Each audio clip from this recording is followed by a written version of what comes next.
Ini adalah episode kelima. Pada 4 episode sebelumnya, kita sudah menjawab 7 dari 10 argumen yang selama ini membuat kita yakin bahwa bumi berbentuk bola. Pada episode ini, kita akan membahas topik nomor 8, yaitu soal penerbangan keliling dunia akan tiba kembali di tempat yang sama, yang menimbulkan persepsi bahwa bumi ini berbentuk bola.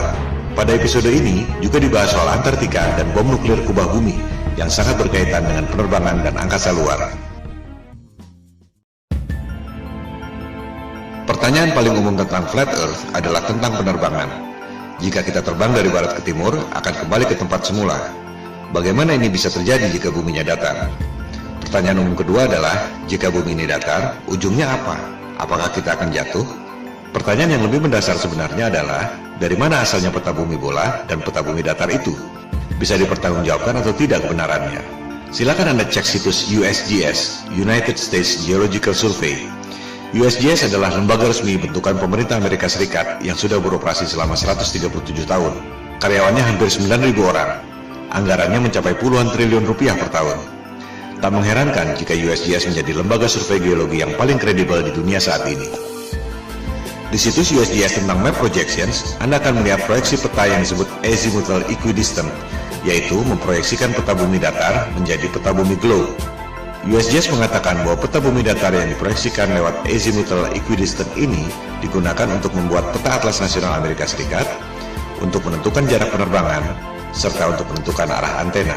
Selanjutnya, USGS mengatakan bahwa logo PBB adalah peta bumi datar yang menjadi sumber azimuthal equidistant itu. Ini adalah bukti yang tak terbantahkan. Pada referensi lain, di Wikipedia, diterangkan bahwa peta bumi datar yang diproyeksikan dengan metode azimuthal equidistant ini membuat berbagai jarak pada peta bumi bola menjadi benar secara proporsional. Artinya, peta yang sebenarnya adalah peta bumi datar itu. Disebut pula bahwa rumus matematika untuk pembuatan azimuthal equidistant ini pertama kali dikemukakan oleh seorang cendekiawan muslim bernama Al-Biruni yang hidup 1000 tahun lalu. Kita tak pernah mendengar nama Al-Biruni, tapi NASA tahu persis dan menamakan sebuah krater di bulan dengan nama Al-Biruni Crater untuk menghormati pencetus metode azimuthal equidistant itu. Jadi jelas sekali bahwa menurut USGS, peta bumi datar adalah dasar pembuatan peta bumi bola.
Yang mungkin Anda tidak perhatikan adalah horizon bumi selama Anda terbang.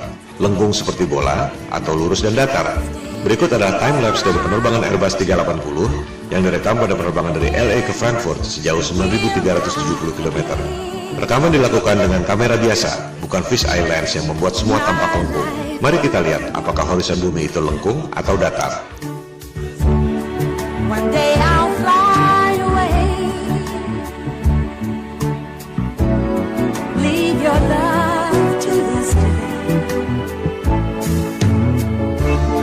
What more can your love do for me?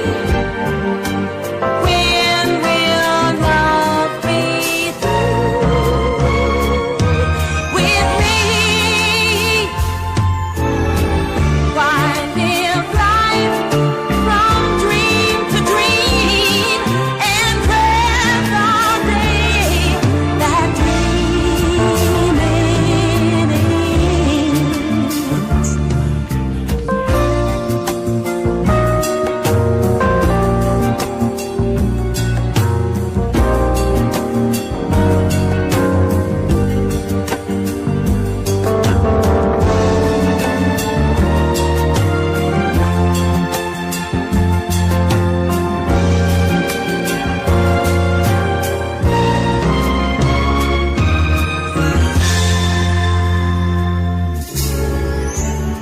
Kembali pada perbandingan kedua peta, tempat-tempat di dekat pusat lingkaran, yakni kutub utara, secara proporsional jaraknya sama. Semakin ke selatan, jaraknya semakin berbeda. Yang paling membedakan adalah Antartika. Kita akan membahasnya satu persatu. Pertama, jarak benua-benuanya dulu. Kita bisa membuktikannya dengan mudah lewat jalur penerbangan. Di selatan Khatulistiwa, yakni Australia, Amerika Selatan, dan Afrika Selatan, jalur penerbangannya tak masuk akal jika menggunakan peta globe, tapi masuk akal jika menggunakan peta flat earth. Anda bisa cek sendiri melalui berbagai situs yang menyediakan layanan tiket penerbangan. Kita ambil contoh satu jalur penerbangan di belahan selatan, dari Santiago, Chili di Amerika Selatan, ke Johannesburg di Afrika Selatan. Jika kita ambil jarak lurus di peta globe, memakan waktu 12 jam penerbangan. Tapi, jika Anda cek di situs-situs tiket penerbangan, rute tersebut tidak ada. Dari Santiago, harus mampir dulu di Senegal, baru ke Johannesburg, memakan waktu 19 jam penerbangan.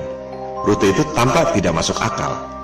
Tapi, jika menggunakan peta flat earth, menjadi sangat masuk akal karena merupakan garis lurus. Menarik bukan? Kita ambil jalur lain lagi di selatan. Dari Johannesburg, Afrika Selatan, ke Sydney di Australia Selatan. Jika kita ambil jarak lurus di peta globe, memakan waktu 11 jam penerbangan. Tapi rute itu tidak ada. Dari Johannesburg, harus mampir dulu ke Dubai, baru ke Sydney, memakan waktu 18 jam penerbangan. Ini juga tampak tidak masuk akal. Sementara, jika menggunakan peta flat earth, rute Johannesburg, Dubai, Sydney hampir lurus. Mana yang lebih masuk akal buat Anda? Kita ambil contoh ketiga. Sekarang dari Sydney, kembali ke Santiago, Chili. Jadinya keliling dunia, tapi di bagian selatan Khatulistiwa. Menurut keterangan USGS tentang azimuthal equidistant yang sudah dijelaskan tadi, seluruh jarak di selatan Khatulistiwa pada peta globe memang tidak benar, karena jaraknya makin jauh dari pusat lingkaran, yakni kutub utara. Kita lihat, pada peta globe, dari Sydney ke Santiago, Chili, jika menggunakan garis lurus memakan waktu 15 jam. Rute itu juga tidak ada. Dari Sydney, harus transit dulu ke LA, baru kemudian ke Santiago. Total 27 jam. Sangat tidak masuk akal.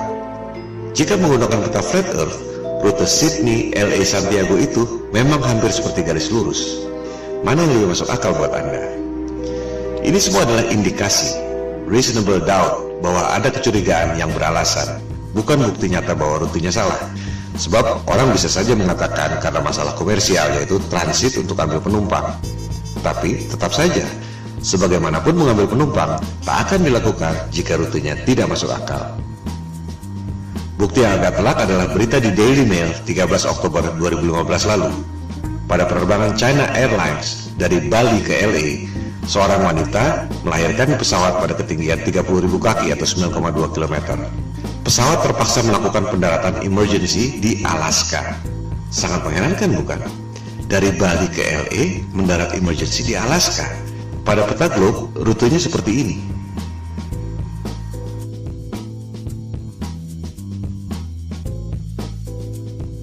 Pada peta bumi datar, rute Bali LA mendarat di Alaska adalah seperti ini. Mana yang lebih masuk akal buat Anda?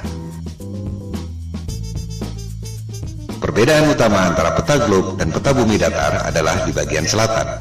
Pada peta globe, di selatan Khatulistiwa semakin mengecil dan Antartika adalah sebuah benua. Pada peta bumi datar, di selatan Khatulistiwa semakin membesar dan Antartika adalah lingkaran yang mengelilingi bumi datar. Kunci pembedanya adalah Antartika, sebuah kawasan misterius yang memang sejak zaman dulu jarang dikunjungi orang. Bukan hanya karena dingin dan ombak yang ganas, melainkan juga karena sistem navigasi, termasuk kompas, tidak berjalan dengan baik di Antartika. Tercatat Vasco da Gama, penjelajah asal Portugis yang dalam tanda petik menemukan Maluku dan Timur Timur di abad ke-16. Namun upayanya gagal karena cuaca buruk terus-menerus dan jarum kompas tidak menentu. Suatu hal yang wajar mengingat jaraknya jauh dari pusat lingkaran bumi, yakni kutub utara, yang merupakan medan magnet yang menarik jarum kompas ke arah utara. Penjelajah pertama yang berhasil ke Antartika adalah Captain James Cook, orang Inggris pertama yang tercatat mendarat di Hawaii, Australia, dan New Zealand. Ia menjelajahi Antartika tahun 1772 bersama 111 awak kapal dan saintis. Captain Cook menjelajahi Antartika selama 3 tahun 8 hari. Ia hanya menemukan tembok es, tak ada jalan masuk. Selama 3 tahun 8 hari itu, tercatat ia menjelajahi 60.000 km tembok es Antartika. Angka itu juga sangat menarik. 60.000 km adalah 1,5 kali panjang ekuator bumi. Ia sudah menempuh jarak 1,5 kali keliling dunia dan hanya menemukan tembok es Antartika. Dari jurnal catatan Captain Cook, rute 60.000 km pada peta globe adalah seperti ini. Pada peta bumi datar, rute Kapten Cook adalah seperti ini. Ia benar-benar keliling di ujung dunia, tembok es Antartika yang mengelilingi bumi datar. Catatan Kapten Cook ini sebenarnya bukti yang otentik bahwa peta globe adalah bohong. Sebab, pada peta globe, Antartika dibilang sebagai benua dengan keliling 12.000 miles atau 19.300 km. Padahal, Kapten Cook menjelajah keliling tembok es Antartika sepanjang 60.000 km. 3 kali lipat dari yang dikatakan oleh penguasa global.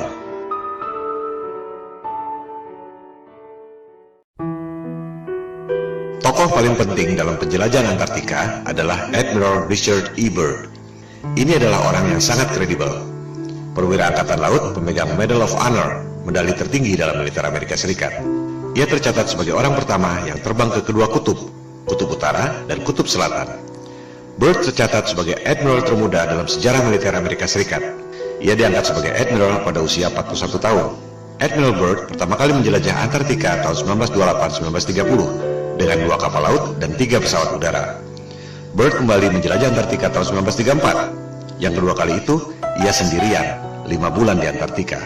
Penjelajahan Antartika ketiga dilakukan tahun 1939-1940, di mana Admiral Byrd ditugaskan oleh pemerintah Amerika Serikat. Yang paling fenomenal adalah penjelajahan keempat tahun 1946-1947 setelah Perang Dunia Kedua yang terkenal dengan nama Operation High Jump. Admiral Byrd ke Antartika membawa pasukan militer lengkap, 13 kapal laut termasuk kapal induk dan 29 pesawat terbang termasuk helikopter. Ekspedisi Antartika terbesar sepanjang sejarah umat manusia sampai sekarang. Operation High Jump menimbulkan banyak pertanyaan dan spekulasi. Untuk apa membawa pasukan sebanyak itu? Ancaman apa yang mereka khawatirkan sampai harus membawa pasukan sebesar itu? Tujuan yang sesungguhnya tidak terungkap sampai sekarang. Sebagai perwira militer, Admiral Byrd tutup mulut, tak banyak bicara soal itu. Dokumentasi Operation High Jump sempat beredar. Terlihat Admiral Byrd menemukan wilayah di Antartika yang sama sekali tidak ditutupi salju, yang sangat memungkinkan adanya kehidupan.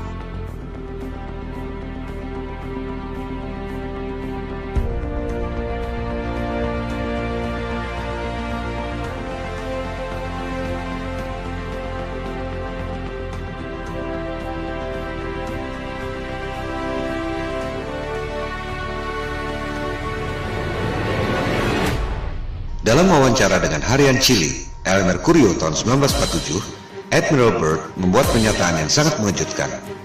Ia mengatakan, Amerika Serikat perlu mengambil tindakan defensif terhadap serangan udara musuh yang datang dari kutub. Musuh yang mana? Mengapa dari kutub? Teka-teki yang tak terjawab sampai sekarang. Ekspedisi kelima Admiral Byrd ke Antartika dilakukan tahun 1956-1957, dikenal dengan nama Operation Deep Freeze, untuk membangun 3 pangkalan militer di Antartika. Berikut ada cuplikan wawancara TV yang langka dari Admiral Byrd tahun 1957. A television journal of the important issues of the hour. Our very distinguished guest for this evening is Admiral Richard E. Byrd. I must say that Admiral Byrd, our guest tonight, is not only our greatest living explorer, but he's been an inspiration to countless Americans. Admiral Byrd, you've been to both the North Pole and the South Pole. Is there any unexplored land left on this Earth? But strangely enough, there's left in the world today an area as big as the United States that's never been seen by a human being. And that's beyond the pole on the other side of the South Pole.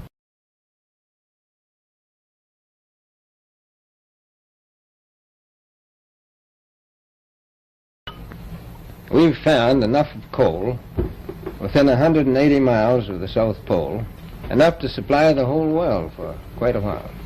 So we think there's oil there, and there's evidence, probably uranium there. Ada 3 hal yang sangat penting yang perlu dicatat dari pernyataan otentik Admiral Byrd.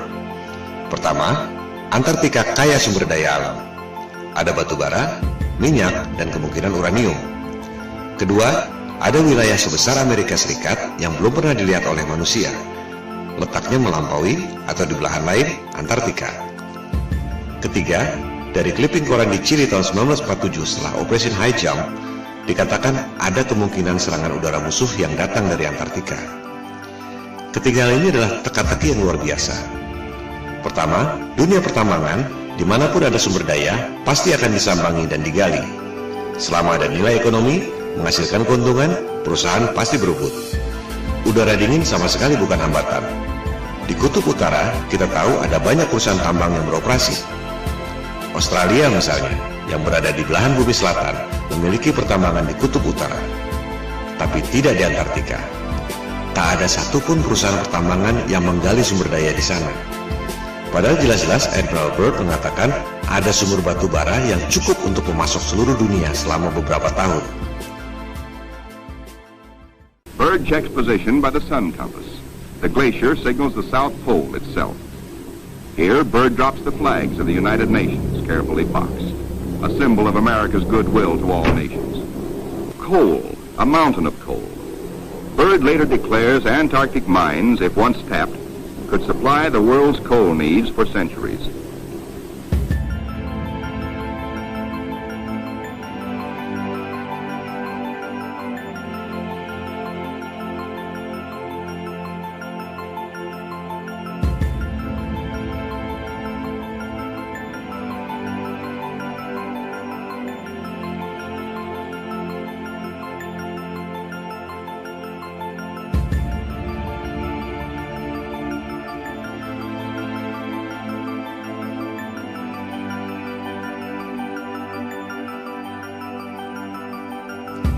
Apakah ini berkaitan dengan pernyataannya bahwa ada kemungkinan serangan udara musuh dari Antartika?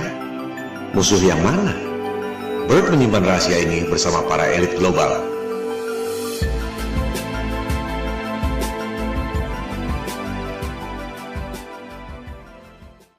Kedua, dikatakan ada wilayah sebesar Amerika Serikat yang belum pernah dilihat oleh manusia, letaknya beyond, on the other side, Antartika. Jelas sekali ia tidak bicara dengan menggunakan peta bumi globe. Sebab, jika terbang melewati Antartika, seharusnya kembali pada 3 benua yang terletak di selatan. Apakah Australia, Amerika Selatan, atau Afrika Selatan? Tapi Byrd mengatakan, jika kita terbang melewati Antartika, justru sampai ke benua lain yang belum pernah dilihat oleh manusia. Tak mungkin jika menggunakan peta globe. Sekali lagi, Admiral Byrd adalah tokoh yang kredibel. Admiral termuda sepanjang sejarah militer Amerika Serikat, pemegang Medal of Honor. Dan kita semua melihat dan mendengar sendiri dari mulutnya, bukan berita hoax atau salah terjemahan. Artinya, informasi ini adalah data yang kredibel, bahwa jika kita melewati Antartika, kita akan menemukan dunia lain, benua yang belum terpetakan. Pada peta bumi datar, yang dipetakan memang hanya sebatas tembok es Antartika yang mengelilingi bumi datar. Tak ada yang tahu apa yang ada di seberang tembok es itu. Kebanyakan orang berpikir bahwa di tembok es itu ada kubah celestial yang tidak kelihatan. Tapi, menurut Byrd, masih ada benua lain di seberang sana. Apakah ini berkaitan dengan pernyataannya tentang ancaman serangan udara musuh dari belahan Antartika? Yang sangat menarik, di Library of Congress, Perpustakaan Kongres Amerika Serikat, Anda dapat menemukan peta seperti ini. Peta itu ditemukan di sebuah kuil di Jepang yang dibuat sekitar 1000 tahun lalu. Kita lihat, yang bulat di tengah itu adalah peta bumi datar, yang juga merupakan logo PBB. Lingkaran putih adalah tembok es Antartika. Di bagian luarnya ada lusinan benua-benua sebesar Amerika. Apakah ini yang dimaksud oleh Admiral Byrd? Kalaupun benar, apakah benua-benua itu ada penghuninya? Manusia atau bukan? Itukah yang dimaksud Byrd sebagai kemungkinan serangan udara musuh dari belahan Antartika? Jangankan pergi ke bulan, Mars, atau Jupiter. Di belahan selatan bumi saja masih banyak yang tidak kita ketahui.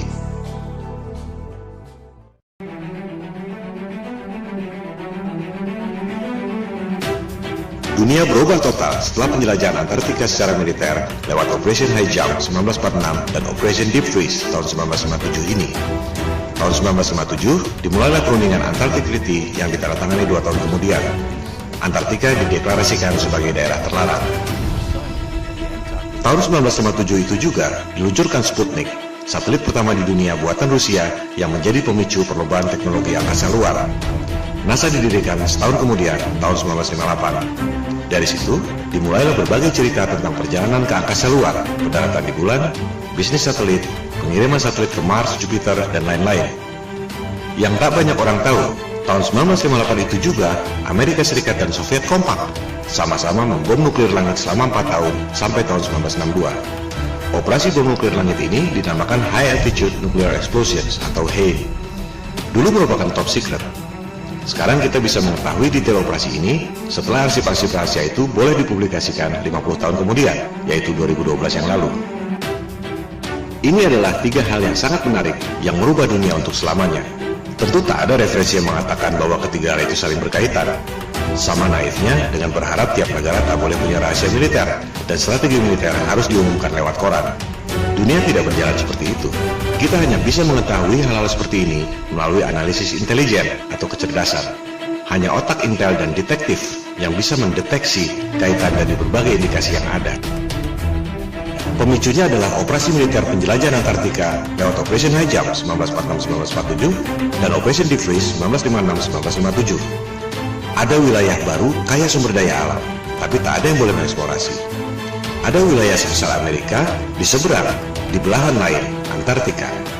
Ada kemungkinan serangan udara lawan yang datang dari belahan Antartika.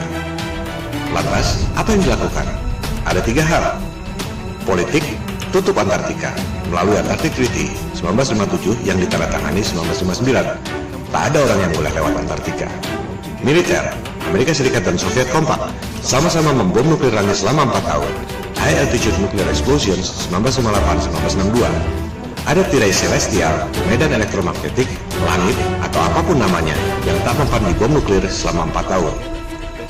Propaganda, penjelajahan angkasa luar, Sputnik yang memicu berdirinya NASA. Padahal Amerika Serikat dan Soviet sama-sama tahu ada tirai celestial yang tak mempan di bom nuklir selama 4 tahun. Tak ada roket yang bisa melewatinya. Kita akan membahas ketiga hal ini secara detail dengan bukti-bukti yang otentik dan kredibel. Langkah politik menutup Antartika dan langkah militer pemboman nuklir langit dibahas pada episode 5 ini. Langkah berikutnya, propaganda penjelajahan angkasa luar dibahas pada episode 6, NASA Hollywood.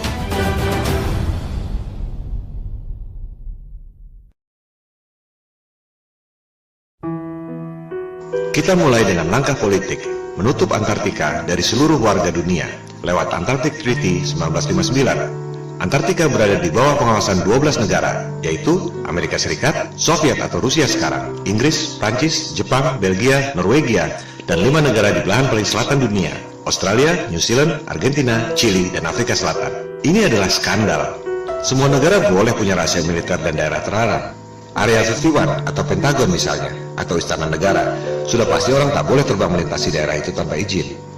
Tapi bukan berarti tak boleh melintasi satu benua Amerika. Melarang orang melewati satu benua adalah bukti bahwa dunia ini adalah panggung yang dikuasai oleh segelintir dalang. Dunia adalah milik seluruh warga berdasarkan prinsip kesetaraan. Tak ada yang boleh menjadi polisi dunia. Sebab kekuasaan itu cenderung korup dan kekuasaan yang mutlak secara mutlak pasti akan korup. Warga dunia berhak untuk tahu ada apa sebenarnya di Antartika. Jika bumi ini berbentuk bola dan di seberang Antartika adalah belahan bumi kita juga, semua warga berhak untuk tahu. Jika ternyata di seberang Antartika ada dunia lain yang belum pernah dilihat oleh manusia, seperti yang dikatakan oleh Admiral Byrd, warga dunia pun berhak untuk mengetahuinya. Maka kita kembali pada Flat Earth Challenge di awal episode 1. Kita tak perlu buang waktu berdebat kusir soal bentuk dunia. Silakan terbang lintasi Antartika. Anda tak akan dapat melakukannya. Yang dimaksud di sini adalah terbang melintasi Antartika, bukan camping atau terbang di pinggiran. Banyak tur atau camping di pinggiran Antartika. Bukan itu yang dimaksud. Lebih lucu lagi, peserta tur Antartika diminta untuk tidak memotret horizon secara langsung, tapi harus melalui kaca cembung, fish eye lens, agar horizonnya kelihatan lengkung. Ini juga bukti bahwa ada hal yang disembunyikan. Horizon di Antartika kelihatan sekali lurus dan datar, tapi hanya boleh dipotret dengan kaca fish eye agar kelihatan lengkung. Tak ada yang bisa keliling dunia lewat selatan melintasi Antartika. Apa yang disembunyikan di sana? Apa dasarnya 12 negara punya hak lebih dari negara-negara lain di dunia? Di mana itu jargon hak asasi manusia dan demokrasi yang selama ini mereka dengung-dengungkan? Yang ada hanyalah kartel, oligopoli, homo homini lupus. Manusia adalah serigala bagi sesamanya.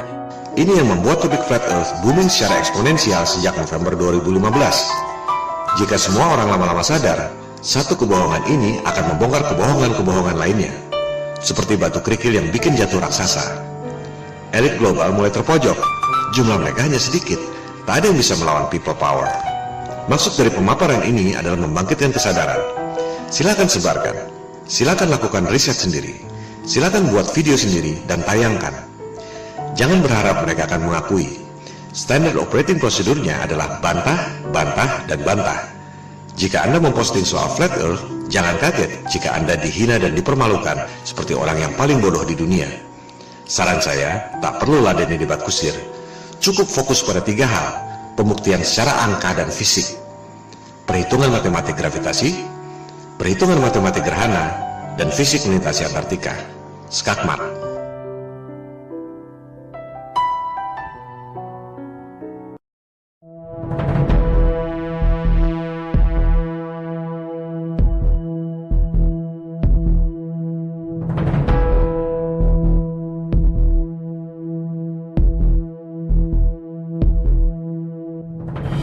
Di luar kisah-kisah drama Perang Dingin, Amerika Serikat dan Uni Soviet sebenarnya kompak melakukan operasi militer gabungan.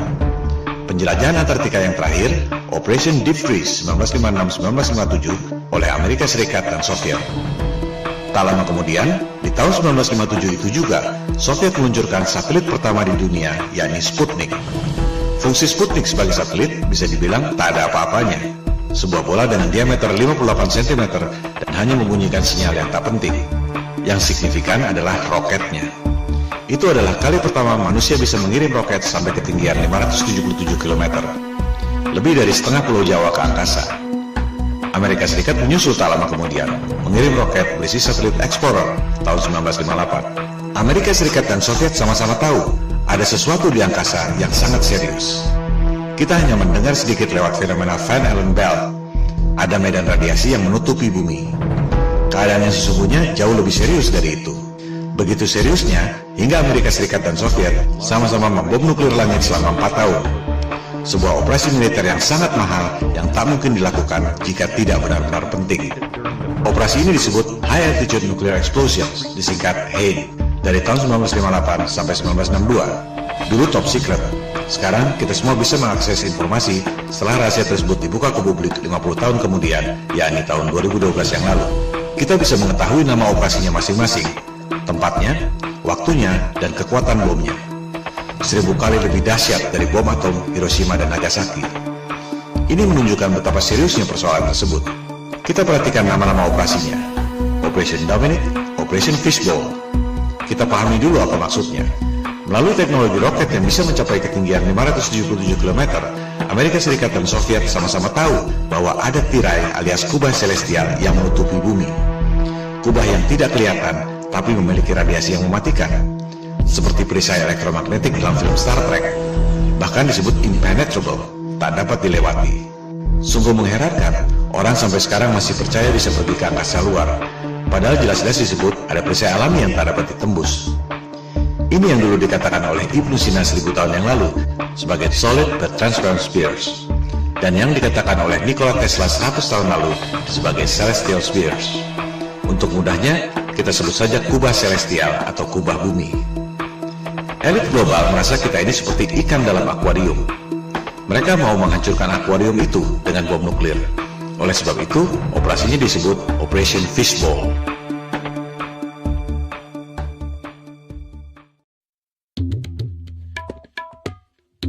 Elit global dan Freemason adalah titisan doktrinal dari Raja Nimrod yang membangun Menara Babel untuk menantang Tuhan yang menciptakan banjir Nabi Nuh. Mereka percaya bahwa yang namanya Paradise alias surga Firdaus adalah Atlantis, sebuah benua yang ditenggelamkan oleh Tuhan lewat banjir Nuh. Itu sebabnya Nimrod membangun Menara Babel yang menjulang tinggi ke langit. Anda bisa mempelajari sendiri soal Menara Babel ini pada Alkitab Taurat.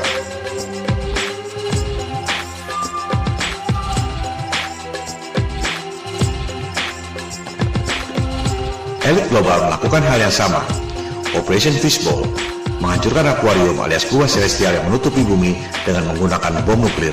Persis seperti Raja Nimrod membangun menara Babel menjulang tinggi ke angkasa untuk menantang Tuhan. Oleh sebab itu, operasi bom nuklir kubah bumi ini disebut Operation Dominic alias Operasi Tuhan.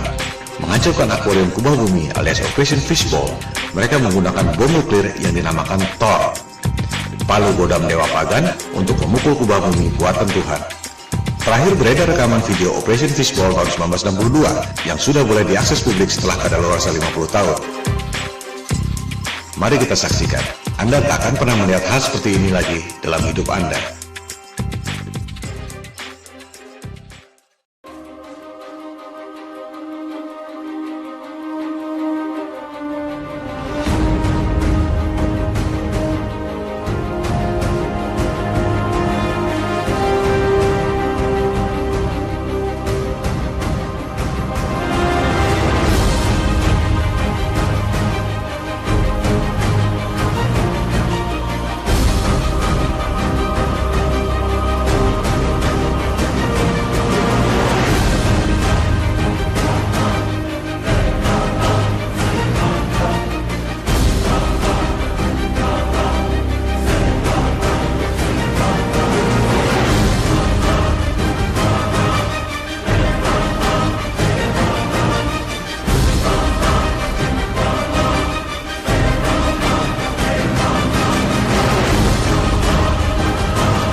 Amerika Serikat dan Soviet sama-sama membom nuklir selama 4 tahun, 1958-1962. Kubah celestial tak dapat ditembus. Amerika Serikat dan Soviet sama-sama tahu tak ada yang bisa pergi ke angkasa luar. Perlombaan angkasa luar, termasuk perjalanan ke bulan, adalah sandiwara, bisnis hoax, di mana elit global mendapat keuntungan yang luar biasa dari anggaran negara. Soviet bangkrut, dolar inflasi, rupiah kita lebih hancur lagi. Elit global tak akan mengakui ini.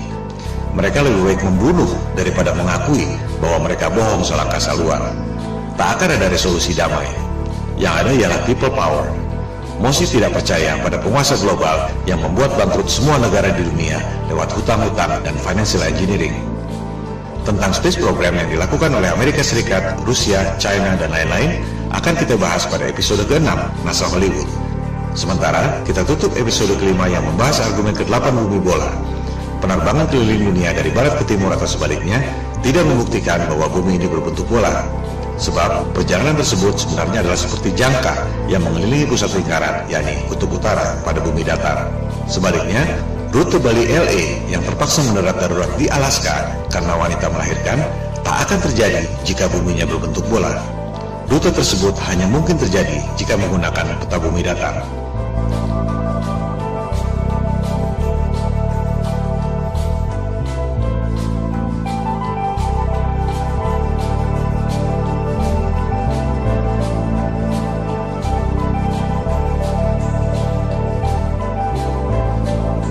Orang bisa terbang keliling dunia dari barat ke timur atau sebaliknya. Tak ada yang bisa keliling dunia dari selatan ke utara, melintasi Antartika. Silakan Anda buktikan sendiri.